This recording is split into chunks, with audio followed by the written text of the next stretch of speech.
اب یہ بچپنا کیا ہوتا ہے؟ کہا یہ وہ منزل ہوتی ہے کہ جب انسان اس دنیا میں آتا ہے، بہت توجہ چاہتا ہوں، جب انسان اس دنیا میں آتا ہے، پیدا ہوتا ہے، اب جیسے ہی پیدا ہوا اس دنیا میں انسان آ گیا تو اب ہونا کیا چاہیے؟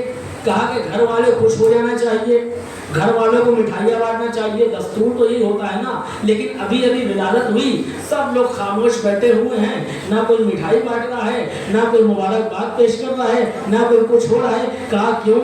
کہا بچہ تو دنیا میں آ گیا ہے لیکن رویا نہیں ہے، رویا نہیں ہے۔ کہا کیا مطلب؟ کہا اگر بچہ روئے گا تب جو ہے ہم یہ کام کریں گے۔ ابھی اسی اثنا میں بچے نے رو دیا، اب جیسے ہی بچے نے رویا خوشی کی لہر دوڑ گئی، مٹھائیاں بھی بٹ رہی ہیں، مبارکباد بھی پیش ہو رہی ہے۔ میں کہوں گا ماجرا کیا ہے؟ ابھی تک تو تم نے کچھ نہیں بانٹا، اب جب رویا ہے تو تم کیوں بانٹ رہے ہو؟ وہ کہیں گے میاں بچے نے رو دیا مطلب وہ زندہ رہے گا، میں وہ زندہ رہوں گا۔ ایک بات ثابت ہو گئی کہ اس دنیا میں جس کو زندہ رہنا ہے اس کو رونا پڑے گا۔ اب مجھے سمجھ نہیں آتا ہے یہ جو لوگ رونے پہ فتوے لگاتے ہیں، ارے جاؤ پہلے اپنی زندگی پڑھو۔ وہ انسان جو اس دنیا میں رو کے نہیں آ سکتا، جب آئے تب روئے، جب جائے تب روئے، تو انسان کی زندگی رونے سے تو فری نہیں ہے۔ مجھے سمجھ نہیں آتا ہے یہ کیسے لوگ ہوتے ہیں رونے پہ فتوے تو لگا دیا اور جن کی زندگی خود ہی رونے پہ شروع ہوئی تھی۔ تو عزیزوں اس دنیا میں جینا وہی جانتا ہے جس کو رونے کا ڈھنگ ہو۔ اس لیے کہ پہلا رونا انسان کا وہ رونا ہوتا ہے کہ جو بہت ضروری ہوتا ہے۔ اچھا بچپنے میں بھی رونا دو طرح کا ہوتا ہے، ایک وہ رونا ہوتا ہے کہ جو ہم کو معلوم نہیں ہوتا ہے، یہ جب ہم پیدا ہوئے تو روئے وہ ہم کو معلوم نہیں ہوتا ہے، لیکن ایک وہ رونا ہوتا ہے کہ جو ہم کو معلوم ہوتا ہے۔ وہ کیا ہے؟ بات بات پہ رو دیے، کھلونا نہیں ملا رو دیے، بسکٹ نہیں ملا رو دیے، ٹافی نہیں ملی رو دیے، تو یہ رونا تو ہم کو بھی یاد رہتا ہے۔ اب کہا یہ رونا کیسا ہوتا ہے؟ کہا یہ رونا انسان کے معصومیت کی دلیل ہوتا ہے۔ بہت آگے جاتا ہے یہ رونا انسانیت کے معصومیت کی دلیل ہوتا ہے، لیکن کب؟ کہا جب انسان بچپنے میں روئے تب معصومیت کی دلیل ہوتی ہے، لیکن اگر کوئی انسان بڈھا ہونے کے بعد گار میں روئے تو وہ معصومیت کی دلیل نہیں ہوتی، وہ کوئی معصومیت کی دلیل نہیں ہوتی۔ خیر بچپنا جیسا بھی تھا، رونے والا تھا، بہت اچھا تھا، لیکن وفادار نہیں تھا۔ اب یہ بچپنا کیا ہے؟ وفادار نہیں ہے۔ اب اس کے بعد دھوکہ دے کے چلا گیا، اب انسان نوجوانی کی منزل میں آ جاتا ہے۔ اب یہ نوجوانی کیا ہے؟ بہت ایٹیٹیوڈ، بہت غرور، بہت گھمنڈ، یہ کر دیں گے وہ کر دیں گے، یہاں چلے جائیں گے، دنیا بھر کے خواب، دنیا بھر کا سب کچھ۔ کہا جیسا بھی یہ طاقت بہت ہوتی ہے نوجوانی میں انسان کو، مگر یہ بھی وفادار نہیں ہوتا ہے۔ ایک مرحلہ وہ آتا ہے جب یہ نوجوانی ہمیں جوانی کی دہلیز پہ چھوڑ کر کے آگے بڑھ جاتی ہے۔ اب یہ جوانی کا مسئلہ آتا ہے، کہا اس میں کیا ہے؟ اب یہ انسان دو طرح کی چیزیں ہوتی ہیں، یا تو اپنا کیریئر برباد کر لے انسان، یا تو اپنا کیریئر بنا لے۔ اب لیکن یہ جوانی کا بھی مرحلہ جو ہوتا ہے بڑا مشکل ہوتا ہے، یہ بھی انسان سے وفاداری نہیں کرتا ہے، یہ بھی ختم ہو جاتا ہے۔ اب اس کے بعد بڑھاپا آتا ہے۔ بڑھاپے کی خاصیت یہ ہے کہ انسان کو جمع کرنے کی ہوس ہو جاتی ہے، ہر چیز جمع کر لیتا ہے، یہاں سے بھی رکھ لے، وہاں سے بھی رکھ لے، وہاں سے بھی رکھ لے، مگر عزیزوں جمع تو کر لیتا ہے لیکن اس کا حافظہ کمزور ہو جاتا ہے۔ وہ یہ بھول جاتا ہے کہ رکھے تو رکھے کہاں، جوتا اٹھا کے کہیں اور رکھ دیا، چپل اٹھا کے کہیں اور رکھ دیا۔ تو یہ بڑھاپا ہوتا ہے کہ انسان کی یادداشت چلی جاتی ہے، جمع کرنے کی ہوس رہتی ہے، یادداشت چلی جاتی ہے۔ خیر بڑھاپا جیسا بھی ہو وفادار نہیں ہوتا ہے۔ تو جوانی آئی وفا نہیں ہوئی، نوجوانی آئی وفا نہیں ہوئی، بڑھاپا آیا وفا نہیں ہوئی، لیکن ایک مرتبہ ایک موت آتی ہے اور وہ موت ایسی وفادار ہوتی ہے کہ وہ ہر جگہ پہ شہادت ہوتی ہے۔ قبر میں بھی موت ساتھ ہے، حشر میں بھی موت ساتھ ہے، ہر جگہ پہ موت ساتھ ہے۔ یہی تو وجہ ہے کہ جب آپ تلقین پڑھیں گے تو تلقین میں بچپنے کو حق نہیں کہا گیا، جوانی کو حق نہیں کہا گیا، نوجوانی کو حق نہیں کہا گیا، بڑھاپے کو حق نہیں کہا گیا، بلکہ کیا کہا گیا؟ والموت حق، موت برحق ہے، اور یہ موت برحق ہے. یہی وجہ ہے کہ جب انسان موت برحق کو دیکھتا ہے تو اس کو سمجھنا پڑے گا کہ حق کیا کیا چیز ہے. تو دنیا میں بہت ساری چیزیں حق ہیں. جنت حق ہے، جہنم حق ہے، امامت حق ہے، خلافت حق ہے، نبوت حق ہے، رسالت حق ہے، امامت حق ہے. کہا اس کو سمجھنا ہے تو ہم حق سمجھے کہاں سے؟ کہا اگر تم کو حق کو سمجھنا ہو تو جاؤ پیغمبر سے پوچھو، پیغمبر بتائیں گے. ہم نے پیغمبر سے کہا حق سمجھے کیسے کہ ہم موت جو ہے ہماری موت حق پہ ہے. کہا دیکھو الحق مع علی و علی مع الحق، علی کے ساتھ ہے.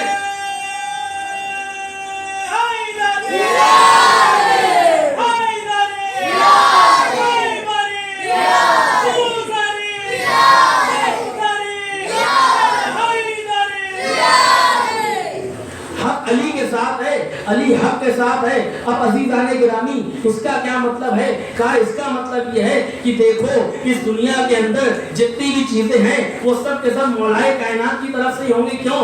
اس لیے کہ پیغمبر نے حدیث میں آگے فرمایا کہ علی کو ادھر مت موڑ جدھر حق ہے، بلکہ حق کو ادھر موڑ جدھر علی ہے. یعنی مطلب کیا ہے؟ اس پوری دنیا کے اندر یہ جو ہے جنت، یہ جہنم، یہ آسمان، یہ زمین، یہ چاند، یہ ستارے، یہ تمام کے تمام چیزیں برحق ہیں. اور یہ برحق ہیں تو سب کے سب ثابت رہیں گے. ہمیں کیسے پتا چلے گا یہ برحق ہے؟ کہا اس لیے کہ یہ تمام کے تمام چیزیں مولا کائنات کے صدقے میں خلق ہوئی ہے. کہا ہمیں کیسے پتا یہ ان کے صدقے میں خلق ہوئی ہے؟ کہا کہ سورہ رحمان پڑھو. رحمان میں اللہ کہتا ہے الرحمن علم القرآن خلق الانسان، کہ رحمان وہ ہے کہ جس نے قرآن پڑھایا، پیدا کیا انسان کو. بھائی مسئلہ سمجھ میں نہیں آتا ہے. انسان پیدا ہوتا ہے، اس کے بعد قرآن پڑھتا ہے 10-12 کی ایج میں، لیکن پروردگار عالم یہ کہہ رہا ہے کہ رحمان وہ ہے کہ جس نے قرآن کی تعلیم دی، پھر انسان کو پیدا کیا. مطلب پروردگار عالم بتا رہا ہے کہ دیکھو رحمان وہ ہے کہ جو قرآن پہلے پڑھا رہا ہے، پیدا بعد میں کر رہا ہے. تو اگر تمہیں حق کو سمجھنا ہے کہ حق کیا ہے تو تمہیں اس کی تفسیر کرنی پڑے گی. تمہیں تلاشنا پڑے گا کسی ایسے انسان کو جو قرآن پڑھ کے آئے، پیدا بعد میں ہو. تو ہم نے دیکھا 13 رجب کی تاریخ تھی، ایک مرتبہ مولا کائنات کی ولادت ہوئی.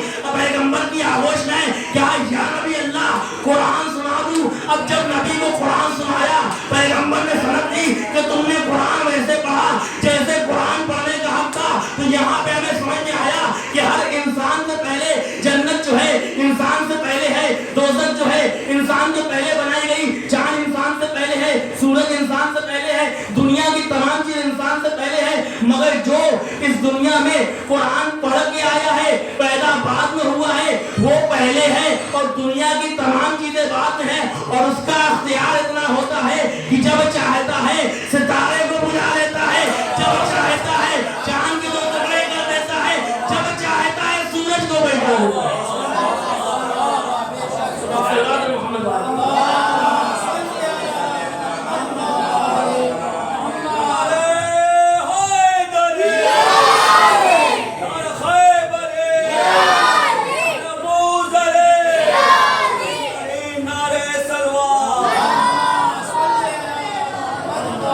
اب یہاں سے تھوڑا سا میرے ساتھ چلیے گا.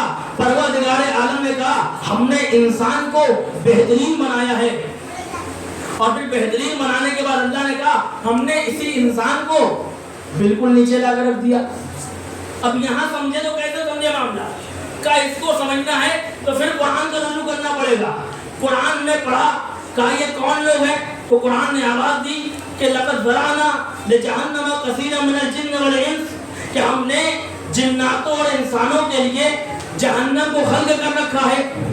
کہا کیوں خلق کر رکھا ہے؟ کہا اس لیے کہ ان کے پاس دل تھے، سمجھ نہیں رہتے، آنکھ تھی دیکھ نہیں رہتے، زبان تھی چلا نہیں رہتے، کان تھے سن نہیں رہتے. ان کے پاس دل تھے سمجھ نہیں رہتے، آنکھیں تھی دیکھ نہیں رہتے، سماعت تھی سن نہیں رہتے. کہا یہ کون لوگ ہیں؟ پروردگار عالم نے کہا اولئک کالانعام، اولئک کالانعام، کہ یہ وہ لوگ ہیں کہ جو جانور ہیں، بل ہم اضل، بلکہ جانور سے بھی گئے گزرے ہیں. تو پروردگار عالم نے 1-2 طرح کا انسان بنا دیا.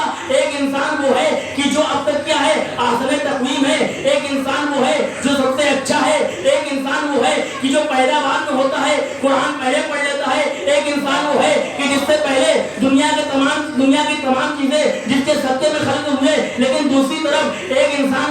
کہ جس کو اللہ نے دل دیا سمجھ نہیں رہا ہے, آنکھیں دی سن نہیں رہا ہے, آنکھیں دی سن نہیں رہا ہے, سماعت دی سن نہیں رہا ہے, دل دیے سمجھ نہیں رہا ہے, تو دو طرح کے انسان ہو گئے. کہا ہم اس دو طرح کے انسان کو دیکھے, کہا پھر تمہیں چلنا پڑے گا, کسی ایسے واضح واقعے کو تلاش کرنا پڑے گا جہاں پہ یہ آیت کا مقدار دکھائی دے. تو ہم گئے, کہاں گئے؟ 18 ذوالحجہ تھی, غدیر کا میدان تھا, غدیر کے میدان میں پیغمبر نے دکھایا بھی تھا, سنایا بھی تھا, بتایا بھی تھا, لیکن عزیزوں دیکھنے والے تھے نہیں دیکھے, سننے والے تھے نہیں سنے. کہا پر فیصلہ کر لو, دو طرح کے انسان ہیں, ایک وہ ہے جو فرشتے سے افضل ہے, ایک وہ ہے جو جانوروں سے بدتر ہے. کہا کون ہے؟ کہا دیکھو دو مزداق یاد رکھ لو, ایک ہے غدیر, ایک ہے سمیمہ.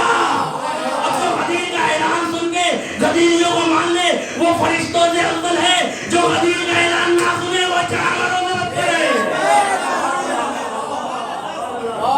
صلوات محمد وعلی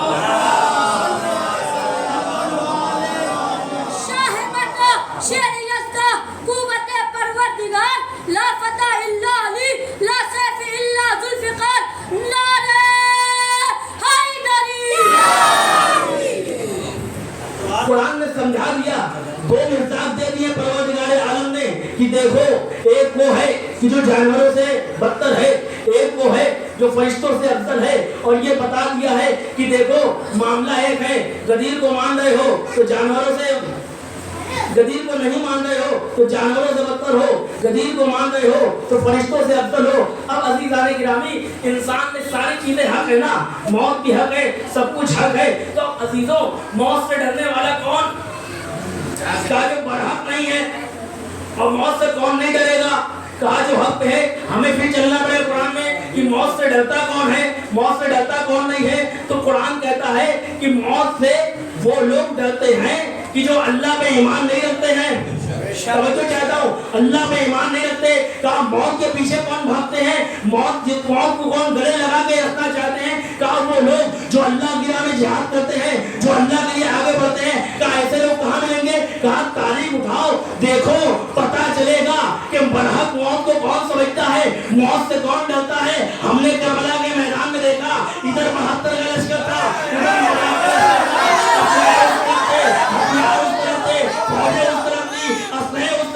لیکن تاریخ کہتی ہے موت کا اتنا ڈر تھا. اب پاس آئے, ہزاروں بھاگے, علی اکبر آئے,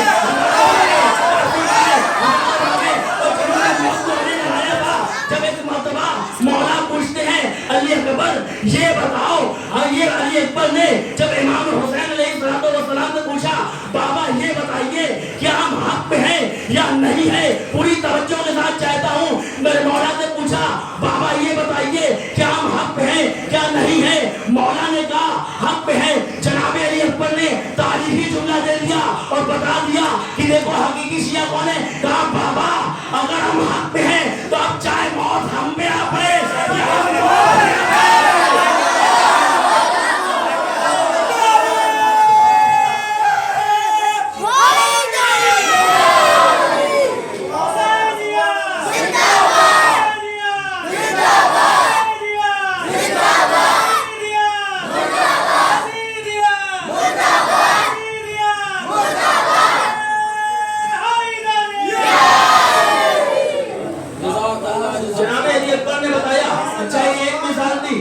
اور جب موت کی شیرینی پوچھی گئی, موت کا ذائقہ ایک بات ہم بتا دیں آپ کو, آپ نے شہد کھائی ہے نا, شہد پہلے کھائی ہوگی, کسی بھی چیز کو آپ نے میٹھے کو کھایا, میٹھی چیز کو کھایا ہوگا, تب آپ اس کو بتا سکیں گے کہ یہ میٹھا ہے.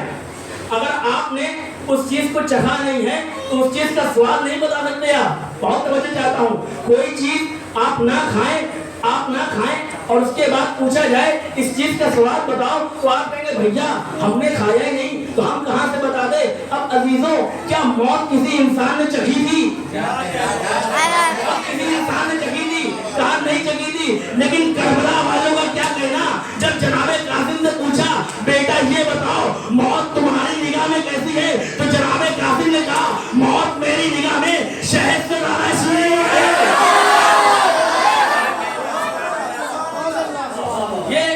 جو لوگ برحق سمجھتے ہیں تو ہر چیز حق کے ساتھ ہے, اور سارا حق کا دار و مدار علی کے ساتھ ہے۔ اب عزیزان گرامی، تاریخ کہتی ہے کہ انسان سارے حق کو کیوں مانتا ہے، تمام چیزوں کو کیوں مانتا ہے؟ کیا اس کے ماننے کی وجہ یہ ہے کہ سب انسان کو جنت چاہیے؟ بھائی نماز انسان کیوں پڑھ رہا ہے؟ کہا جنت کے لیے۔ روزہ انسان کیوں رکھ رہا ہے؟ کہا جنت کے لیے۔ حج انسان کیوں کر رہا ہے؟ جنت کے لیے۔ تو اب عزیزوں، انسان نے سب کچھ کر لیا مگر کیا نہیں کیا؟ تمام چیزیں تو کی مگر ایک چیز چھوڑ کے، ولایت کو کنارے رکھ کے انسان نماز پڑھ رہا ہے، ولایت کو کنارے رکھ کے انسان روزہ رکھ رہا ہے، تو کیا یہ جنت میں پہنچے گا؟ کہا سنو، پیغمبر کی حدیث ہے، پیغمبر کی حدیث ہے۔ ایک سوال یہ ہوتا ہے نا کہ بہت سے لوگ کہتے ہیں کہ یہ جو اذان میں علی ولی اللہ ہے جز نہیں ہے۔ ہمارا یہ ماننا ہے کہ جو اذان میں علی ولی اللہ ہے وہ جز نہیں ہے، مگر یہ کہ ہم اس کو کہتے ہیں، ہم علی ولی اللہ کو نماز میں کہتے ہیں۔ تو بڑے بڑے لوگ آتے ہیں کہتے ہیں بھیا جز ہے، جز بنا کے رکھو۔ میں کہوں گا سمجھے نہیں، جز کسے کہتے ہیں؟ پہلے جز کو سمجھو۔ اذان اور اقامت کو جز علی ولی اللہ نہیں ہے۔ میں پیش کرتا ہوں، غور سے سنیے گا۔ جز کسے کہتے ہیں؟ کہا جز کہتے ہیں جو کسی ایک چیز کا حصہ ہو۔ بہت توجہ چاہتا ہوں، جو کسی ایک چیز کا حصہ ہو۔ یہ ہماری باڈی ہے، ہم نے ہاتھ کاٹ دیا تو یہ ہمارا ہاتھ ہو گیا، ہماری جسم ہو گیا ناقص۔ توجہ ہے، ہمارا جسم ہو گیا ناقص۔ یہ اسٹینڈ ہے، ہم نے اس کا ایک جو ہے نیچے والا حصہ ہٹا دیا تو کیا کہا جائے گا؟ وہ ٹوٹ گیا تو کہا جائے گا یہ اسٹینڈ خراب ہو چکا ہے، یہ اسٹینڈ ناقص ہو گیا ہے۔ تو مطلب کیا ہوا؟ جز کا مطلب ہوتا ہے کہ کسی ایک چیز کا پارٹ ہو اور اس کے نہ ہونے کی وجہ سے اس کو نقص کہا جائے۔ اب عزیزوں، اگر آپ علی ولی اللہ کو جز سمجھے تو مطلب یہ ہے کہ نماز تو صحیح ہے مگر ناقص ہے، لیکن کہا کہ دیکھو علی ولی اللہ نماز کا جز نہیں ہے بلکہ نماز کی روح ہے۔ اور یہ حدیث ہے کہ حب علی روح العبادہ، علی کی محبت عبادت کی روح ہے۔ اب روح اور جسم میں فرق ہے۔ اگر ہمارے جسم سے انگلی کٹ جائے تو ہم مرتے نہیں ہیں، اگر ہمارے جسم سے روح نکل جائے تو ہم مرتے نہیں ہیں۔ اگر علی کی محبت نہ ہو انسان نماز پڑھے گا، اٹھنا بیٹھنا کہلائے گا، عبادت نہیں کہلائے گی۔ اگر علی کی محبت ہو، اگر علی کی محبت نہ ہو تو روزہ رکھنا بھوکا رہنا کہلائے گا، روزہ نہیں کہلائے گا۔ اگر علی کی محبت نہ ہو تو کعبے کا چکر تو کہلائے گا، طواف نہیں کہلائے گا۔ اگر بے حب علی انسان مر جائے تو ہلاکت کہلائے گی، شہادت نہیں کہلائے گی۔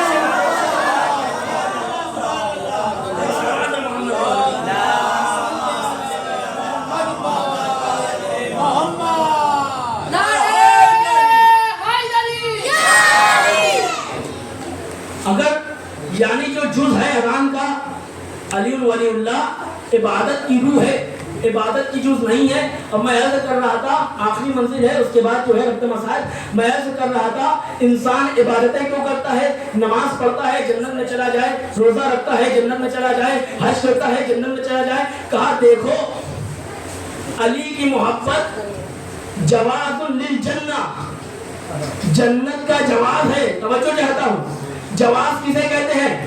جواز کو کہتے ہیں پاسپورٹ کو۔ پاسپورٹ کو جب آپ عربی میں کہیں گے تو کہیں گے جواز۔ کیا حدیث ہے؟ کہا حب علی جواز للجنہ، کہ علی کی محبت جنت کے لیے پاسپورٹ کی طرح ہے۔ اب پاسپورٹ کا کام کیا ہوتا ہے؟ آپ جو ہے آپ کو جانا ہے، مکہ جانا ہے، سعودیہ جانا ہے، ایران جانا ہے، آپ جا کے ایئرپورٹ پہ کھڑے ہیں، بھیا ہم کو سعودی لے چلو، بھیا ہم کو ایران لے چلو۔ ایک مطلب آپ کو روک دیا جائے گا، کیوں؟ کس لیے روکا؟ کہا کہ پاسپورٹ دکھاؤ۔ کہا کہ ہمارے پاس نہیں ہے تو آپ کیا کریں گے؟ آپ نے کتاب دکھا دی کہ لو ہمارے پاس قرآن ہے، دیکھ لو۔ کہا نہیں قرآن نہیں چاہیے، مقدس کتابیں مان رہے ہیں۔